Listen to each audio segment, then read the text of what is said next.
কক্সবাজার সমুদ্র সৈকতে আবারও দেখা মিলেছে ভয়ঙ্কর ইয়েলো বেলিডের। মারাত্মক বিষধর এই সাপের এক কামড়েই কবরে চলে যেতে পারেন যে কোনো পর্যটক। তাই সমুদ্র সৈকতে ঘুরতে যাওয়ার ইচ্ছে থাকলে ভালো করে চিনে রাখুন একে। একটি ভুলই আপনার মৃত্যুর জন্য দায়ী হয়ে যেতে পারে। বুধবার বিকেলে কক্সবাজার সমুদ্র সৈকতের সুগন্ধা পয়েন্টে ভেসে আসে হলুদ পেটযুক্ত ইয়েলো বেলিড সি স্নেক। প্রত্যক্ষদর্শীরা জানান, বালিয়াড়িতে পড়ে সাপটি নাড়াচাড়ার চেষ্টা করলেও পারছিল না। খবর পাওয়ার সাথে সাথেই আশেপাশের পর্যটকরা হলুদ সুন্দরীকে এক নজর দেখার জন্য ছুটে আসেন। কেউ ছবি তোলেন, কেউ আবার নেন সেলফি।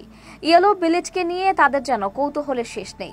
হলুদ পেটযুক্ত সামুদ্রিক সাপ প্রশান্ত মহাসাগরীয় এবং ভারত মহাসাগরের গ্রীষ্মমণ্ডলীয় অঞ্চলে 18 থেকে 20 ডিগ্রি সেলসিয়াস তাপমাত্রায় বসবাস করে। এটি সারা বিশ্বের সবচেয়ে বিস্তৃত সাপ। আমাদের দেশেও এদের দেখা মেলে। কালো বর্ণের দেহে হলুদ রং থাকায় সাপটি দেখতে খুবই সুন্দর, কিন্তু সৌন্দর্যের কাছে হার মেনে যাবে এই সাপের ভয়াবহতা। একবার কামড় দিলে আর রক্ষা নেই। বিশ্বের কোনো অ্যান্টিভেনমও বাঁচাতে পারবে না আক্রান্ত ব্যক্তিকে। গত 1.5 সপ্তাহে কক্সবাজার সমুদ্র সৈকতে 3বার দেখা মিলেছে তীব্র বিষধর ইয়েলো বেলিডের। গেল সপ্তাহের বুধবার লাবণী পয়েন্টে ভেসে আসা সাপটিকে উদ্ধার করে সাগরে অবমুক্ত করেছিলেন লাইফগার্ড কর্মীরা। এরপর সোমবার আরও একটি ইয়েলো বেলিড সি স্নেক ভেসে আসে, কিন্তু সেটিকে পিটিয়ে মেরে ফেলে পর্যটকরা। বুধবার বিকেলে আবারও একই সাপের দেখা মেলে সুগন্ধা পয়েন্টে। খবর পেয়ে সাথে সাথেই ছুটে আসেন লাইফগার্ডের সদস্যরা। এরপর তীব্র বিষধর সাপটিকে তারা সাবধানতা অবলম্বন করে পুনরায় সমুদ্রে ভাসিয়ে দেন। সারা বছর সেভাবে না দেখা পেলেও বর্ষা মৌসুমে সৈকতে বেড়ে যায় ইয়েলো বেলিডের আনাগোনা।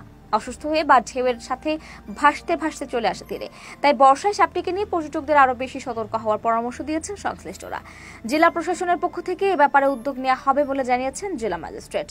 ইয়েলো বেলিডের বিষ দাঁত অনেক ছোট, তাই খুব অল্প পরিমাণ বিষ ইনজেক্ট করতে পারে, কিন্তু তীব্রতা বেশি হয় সেটি হয়ে যায় জীবন বিনাশী। এখনো পর্যন্ত বিশ্বের কোনো দেশে এই সাপের বিষ থেকে বাঁচতে কোনো অ্যান্টিভেনম আবিষ্কার করা হয়নি। বিশেষজ্ঞদের মতে এদের ক্ষেত্রে নাকি এভিএস কাজই করবে না। আরো ভয়ানক ব্যাপার হলো এদের সাইলেন্ট বাইট, অর্থাৎ বিষ দাঁত এতই ছোট যে কামড় খেলেও আপনি কিছুই টের পাবেন না, এমনকি শুরুর দিকে প্রকাশ পাবে না কোনো লক্ষণ। তাই কোনো কিছু বুঝে ওঠার আগে সবকিছু শেষ হয়ে যাবে। ইয়েলো বেলিড সি স্নেকের পুরো জীবন চক্রের 90% সমুদ্রেই কাটে। এরা সাধারণত সমুদ্রের উপরের স্তরে বাস করে। প্রয়োজনের সময় পানির নিচে ডুব দিয়ে থাকতে পারে একটানা 3 ঘন্টা। সাঁতার কেটে প্রতি সেকেন্ডে অতিক্রম করতে পারে 3 মিটার দূরত্ব। তবে স্থলভাগে এরা খুব একটা নড়াচড়া করতে পারে না। স্বভাবে মাংসাশী সাপটির খাদ্য তালিকা রয়েছে শুধুমাত্র মাছ। মারাত্মক বিষধর সাপটিকে নিয়ে পর্যটকদের মাঝে সচেতনতা খুবই কম। জেলারাও এ ব্যাপারে খুব বেশি জানে না। তাই অনেক সময় ইয়েলো বেলিডের লেজে ধরে খেলায় মেতে ওঠে তারা। এই কারণে গত বছর দুবলাচরে সাপটির কামড়ে মৃত্যু হয়েছিল এক ছেলের। তাই ইয়েলো বেলিড সি স্নেক সম্পর্কে জেলে ও পর্যটকদের মাঝে সচেতনতা বৃদ্ধি করা অত্যন্ত জরুরি হয়ে পড়েছে। দর্শক, আজ এ পর্যন্তই। আবার আসবো নতুন নতুন সব তথ্য নিয়ে। সে পর্যন্ত সবাই ভালো থাকুন, সুস্থ থাকুন, দুর্বি নিউজের সাথে থাকুন। ধন্যবাদ।